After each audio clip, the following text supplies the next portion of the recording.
Hello students, आज हम लोग क्लास 9 का नंबर सिस्टम का पार्ट 2 देखने वाले हैं। पूर्व की कक्षा में हम लोगों ने नंबर सिस्टम में natural number, even number, odd number, whole number, integer और रेशनल नंबर के बारे में जाना था। रेशनल नंबर को मैं डिफाइन किया था आपके सामने। आज हम रेशनल नंबर का क्लासिफिकेशन पढ़ेंगे।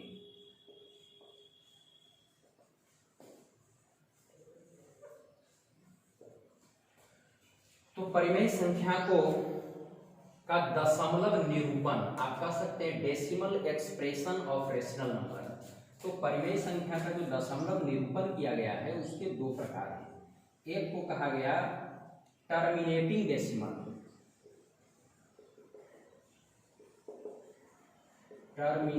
डेसिमल, और दूसरा है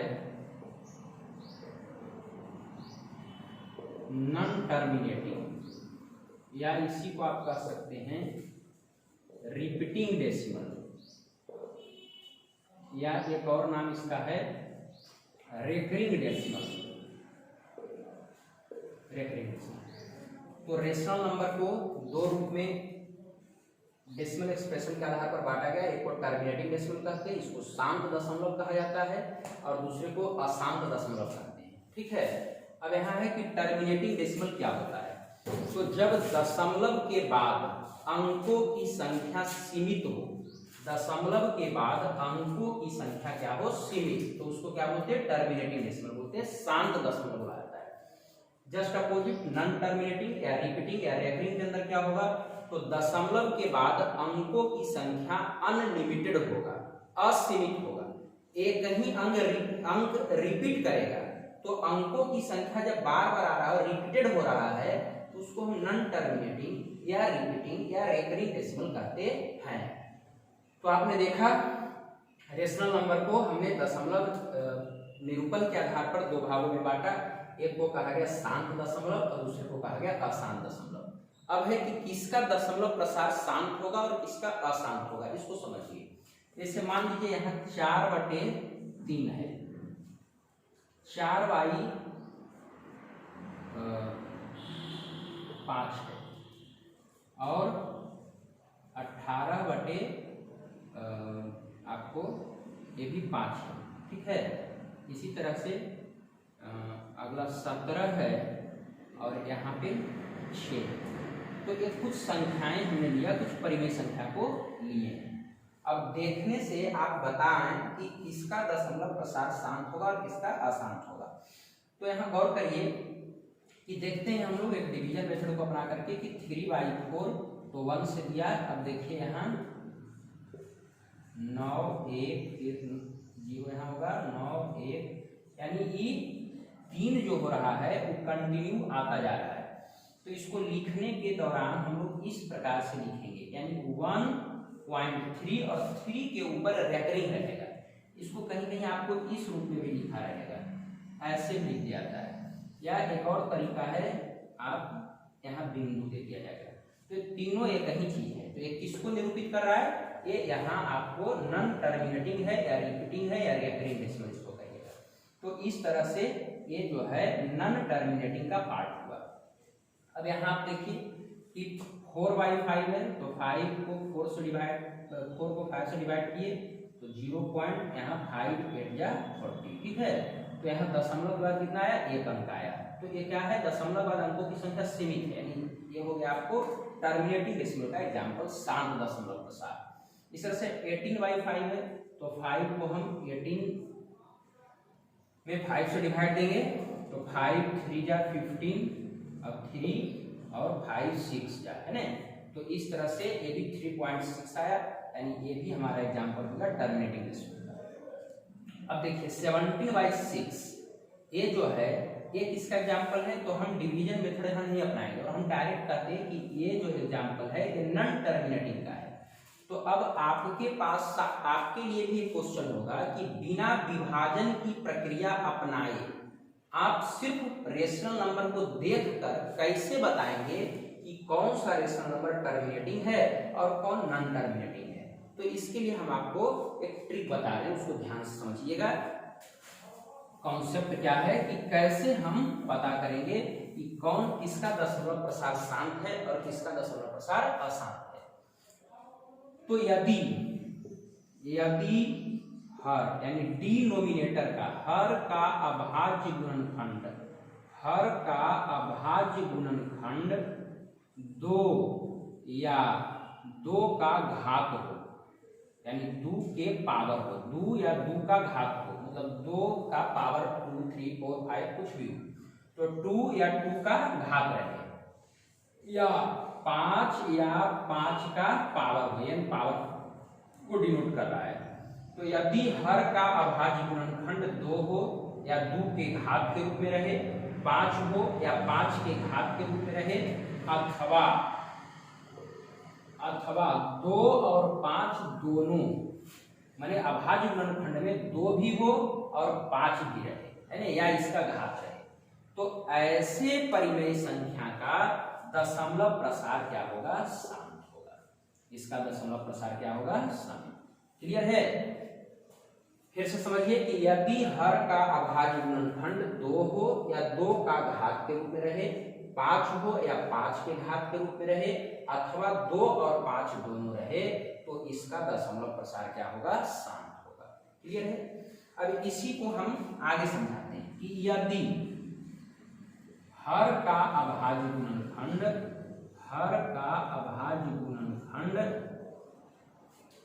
2 या 5 के अलावे, है ना, इसको छोड़कर, माने 2 या 5 के अलावे कोई अन्य संख्या रहे, क्या हो? कोई अन्य संख्या रहे, तो इसका दशमलव प्रसार क्या होगा? इसका दशमलव प्रसार अशांत होगा।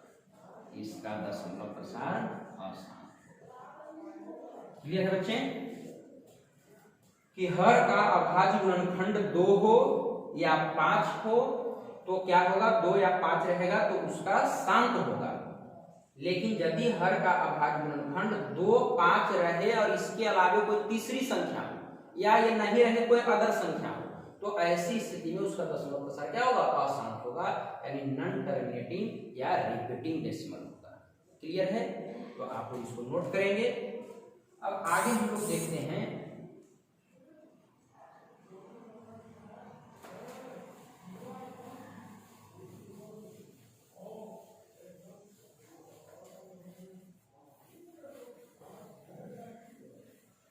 आगे आपको बहुत सारे एग्जाम्पल्स आएंगे जिसमें आप पहचान करेंगे कि किसका दशमलव प्रसार शांत है और किसका दशमलव प्रसार अशांत है। तो इस तरह से आप दशमलव प्रसार को बिना लंबी विभाजन प्रक्रिया किए हुए बता सकते हैं कि किसका दशमलव प्रसार शांत होने वाला है और किसका दशमलव प्रसार अशांत होने वाला है। क्लियर है? तो हम लोग यहाँ पे परिमेय संख्या को जाना और परिमेय संख्या का दशमलव निरूपण जाना। अब नेक्स्ट हमारा है इरेशनल नंबर। इरेशनल नंबर, ठीक है? इरेशनल नंबर यानी अपरिमेय संख्या। अपरिमेय संख्या तो अपरिमेय संख्या किसको कहेंगे? तो जो परिमेय संख्या का डेफिनेशन है उसको उलट देंगे। तो परिमेय संख्या का डेफिनेशन हम लोगों ने क्या देखा कि कोई भी संख्या यदि p/q के फॉर्म में रहे, जहां p और q पूर्णांक हो और q का मान 0 के बराबर नहीं हो, तो वह संख्या परिमेय संख्या कहलाती है। तो अपरिमेय संख्या को कैसे डिफाइन करेंगे? तो अपरिमेय संख्या को हम कहेंगे कि यदि कोई संख्या p/q के फॉर्म में नहीं रहे, साथ ही q का मान 0 के बराबर नहीं हो, यानी जो परिमेय संख्या का डेफिनेशन को फॉलो नहीं करता है वो क्या कहलाएगा? अपरिमेय संख्या कहलाएगा। इसको एक तरह से और आप परिभाषित कर सकते हैं कि यदि जिस संख्या का दशमलव प्रसार न तो टर्मिनेटिंग हो और न ही रिपीटिंग हो, ध्यान सुनिएगा, यदि किसी संख्या का दशमलव प्रसार न तो टर्मिनेटिंग हो और न ही क्या हो? रिपीटिंग हो, तो ऐसी स्थिति में वह संख्या क्या कहलाती है? अपरिमेय कहलाती है, इरेशनल नंबर कहलाती है। ठीक है? अब फॉर एग्जांपल अब देखिए √2, √3, ठीक है, √5, √7, ये सारी संख्याएं अपरिमेय संख्या का उदाहरण है। ठीक है?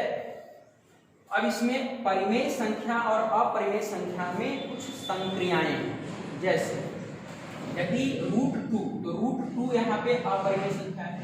और देखिए जैसे मान लीजिए कहा √9 या √4 या √16, तो ये जो संख्याएं हैं एक परफेक्ट स्क्वायर है, यानी जिसका पूर्ण वर्ग हो। तो 9 किसका पूर्ण वर्ग है? 3 का, 4 2 का, 16 4 का, तो ये परफेक्ट स्क्वायर इसको बुलाता है। तो परफेक्ट स्क्वायर जिसका हो जाए वो अपरिमेय के अंदर नहीं आएगा, लेकिन ये सब परफेक्ट स्क्वायर नहीं है, इसलिए क्या है? अपरिमेय है।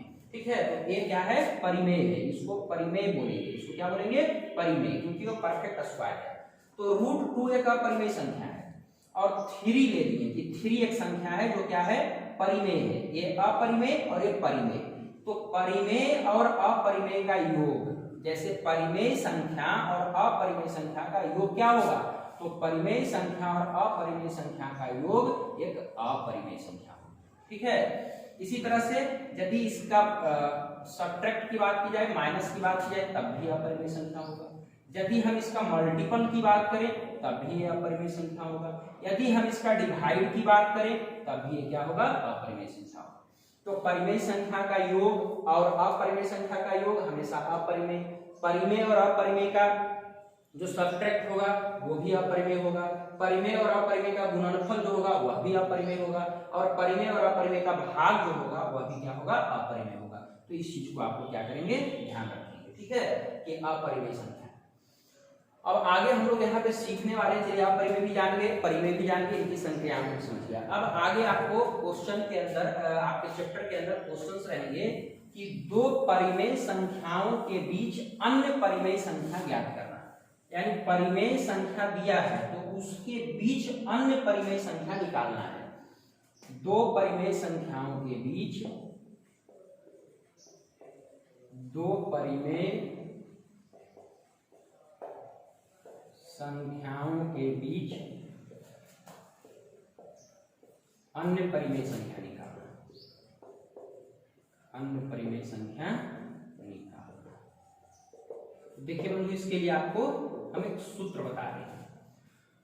फॉर्मूला होता है कि a plus b minus a बटे n प्लस 1।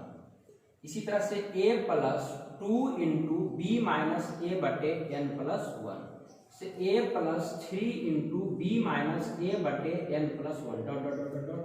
और ये हो गया a plus n into b minus a बटे n प्लस 1। अब इस फार्मूला पे आप बैठा करके कितना भी परिमेय संख्या निकालना हो आसानी से आप निकाल सकते हैं। अब यहाँ देखिए a क्या है, b क्या है, n क्या है, इसको समझना है। तो देखिए 1/2 एक परिमेय संख्या है और दूसरा है 3/2। 1/2 एक परिमेय संख्या हुआ और एक परिमेय संख्या a है। तो इन दोनों के बीच परिमेय संख्या निकालना है। अब देखिए हम यहाँ क्या करेंगे कि 3/2 जो है वो 1/2 से क्या है? बड़ा है। ठीक है, ये संख्या बड़ा है, संख्या छोटा है। तो जो बड़ी संख्या है उसको आप b मानिए। तो a क्या हो जाएगा? a = 1/2 और b = 3/2। ठीक है, तो a का मान मिल गया आपको, b का मान मिल गया आपको। और जितनी परिमेय संख्या निकालने बोला जाएगा, जैसे 2 परिमेय संख्या निकालना है तो n = क्या हो जाएगा? 2। 3 परिमेय संख्या निकालना है तो n = क्या होगा? 3। यानी जितना परिमेय संख्या निकालना है वह मान उसका n कहलाएगा। ठीक है ना बाबू? तो अब इसी को आप फार्मूला के रूप में बैठाइए और आराम से क्या करिए? बना दीजिए। आप अपनी सहूलियत के लिए यहाँ पर और क्या कर सकते हैं उसको देखिए कि मान लीजिए जैसे ये b माइनस a बटा n प्लस 1, ये यहाँ भी है b माइनस a बटा n प्लस 1, ये b माइनस a बटा n प्लस 1 यहाँ भी है, ये यहाँ। तो इसको आप क्या कर ले? कुछ मान ले। जैसे मान लिया कि d = b माइनस a बटे n प्लस 1। तो पहले हम d का वैल्यू निकाल लें। अब आगे जितना भी परिमेय संख्या कहेगा तो क्या करेंगे? a plus d, a plus 2d, a plus 3d, a plus 4d, a plus nd, यानी जितना परिमेय संख्या कहेगा उसको हम निकालते हैं। क्या करेंगे? चलिए, तो मैं अभी एग्जांपल दिया था 1/2 और 1/3, इसके बीच परिमेय संख्या निकालना। तो मेरा a का मान क्या हो गया? 1/2 और b का मान क्या हुआ? 2/3 था।